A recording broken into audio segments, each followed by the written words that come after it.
तुमने यहाँ किसी पागल आदमी को घूमते हुए देखा है? वो जो आदमी तुमसे पहले यहां से निकला, उस तरफ गया है वो।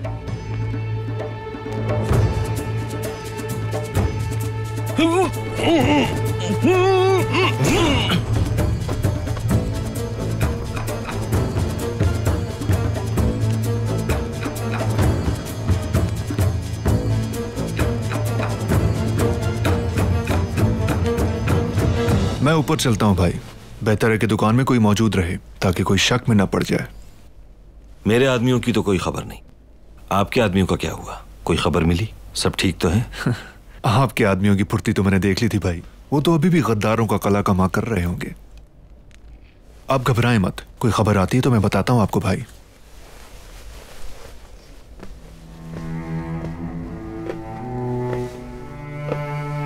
ये बात वाज़ेह है कि सलेबियों का वाहिद मकसद मुझे कत्ल करना नहीं, बल्कि आपके लिए भी काफी कुछ सोच रखा था उन्होंने।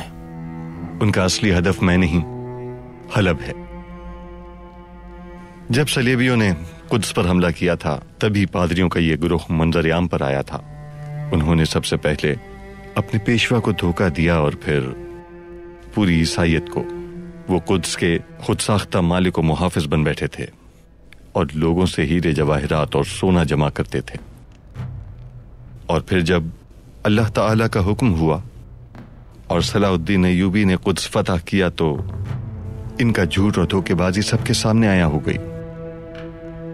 और फिर इसके बाद किसी ने भी उनको अहमियत देने के लायक नहीं समझा। बस उसी का बदला ले रहे हैं ये हमसे, और दुनिया के सामने अपने आप को मजलूम गर्दानते हैं। इनकी मजलूमियत खाक में मिल जाएगी। कुछ भी करने लेकिन कामयाब नहीं हो पाएंगे। पहले हम आपको गद्दारी के इन इल्जामात से बरी करवाएंगे और फिर इन्हें ऐसी चोट मारेंगे कि इन्हें तवक्को भी नहीं होगी।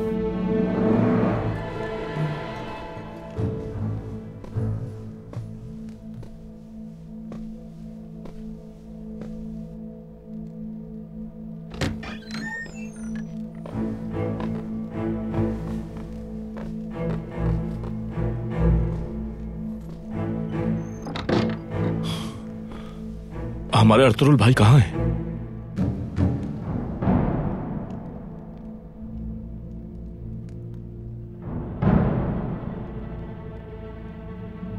ये तो तुम्हें पता होना चाहिए।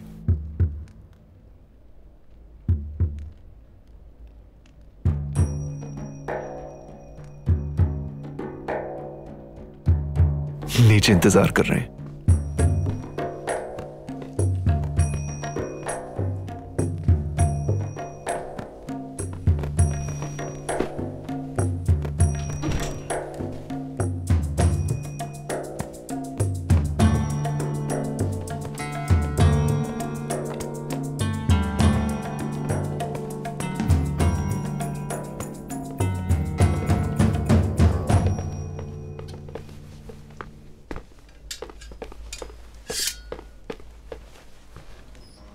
कहां रह गए थे तुम दोनों?